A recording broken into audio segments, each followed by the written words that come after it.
বনি ইসরায়েলের একজন আবেদ ছিল, নাম জুরাইজ। এ আল্লাহর ওলি জুরাইজ থাকতেন পাহাড়ের উপর। পাহাড়ের উপরে তাহাজ্জুদের নামাজ পড়ছেন।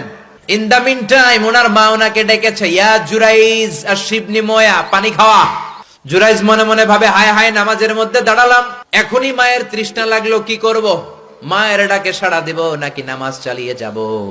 জুরাইজ মনে মনে ভাবে, কিছুক্ষণ পরে যে মাকে পানি খাওয়াবো, আগে নামাজটা পড়ি। কিছু সময় পর তার মা আবার ডাক দিল, ইয়া জুরাইজ। 3 বার ডাকার পরে জুরাইজ নামাজের কারণে মায়ের ডাকে সাড়া দেয় নাই। মায়ের মনের মধ্যে দুঃখ লেগেছে, মা তার মনে কষ্ট পেয়েছে।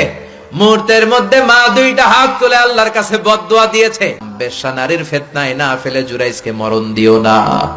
ঠিক তার 3 দিন পরে এক বেশ্যা নারী এসে তার দরজায় নক করতে শুরু করছে। জুরাইজ দরজা খুলে দেখে এক বেশ্যা নারী। বেশ্যা নারী বলে, দেখো আমি কত সুন্দরী, কেউ জানবে না, তুমি আমার সাথে অপকর্ম করো। আল্লাহর ওলি জুরাইজ বলে, আল্লাহরে যারা ভয় পায় তাদের দ্বারা এই কাজ করা সম্ভব না, দূর হয়ে যা। আল্লাহর ওলি জুরাইজের সাথে সুবিধা করতে না পেরে বেশ্যা পাহাড় থেকে নেমে যায়। নেমে দেখে পাহাড়ের নিচে রাখাল শোয়া। রাখাল ঘুম থেকে উঠিয়ে বেশ্যা বলে, আমি কত সুন্দরী দেখো। রাখাল মনে মনে কয়, পাইছি তোরে।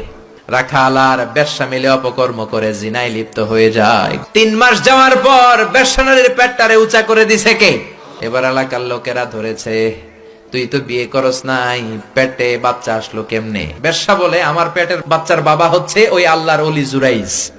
সবাই কয়, হায় হায়, এতদিন ভাবতাম আল্লাহর ওলি, এখন দেই ভণ্ড। সবাই লাঠি সোটা নিয়ে তার গির্জা ভাঙতে গিয়েছে। গির্জা ভেঙে মাটির সাথে মেসাকার। কলার ধরে টেনে হিচড়ে জমিনে নামানোর পরে জুরাইজ বলে, কি অপরাধ করলাম ওইটাই তো কইলি না, মারস কেন? এই বেশ্যা নারীর পেটের ভেতরে যে সন্তান, এইটার বাবা হইলি তুই জুরাইজ। জুরাইজ কয়, খাইছি। সবাই কয়, তোর ডেথ পেনাল্টি, মৃত্যুদণ্ড। হাজার হাজার মানুষ দাঁড়িয়ে আছে।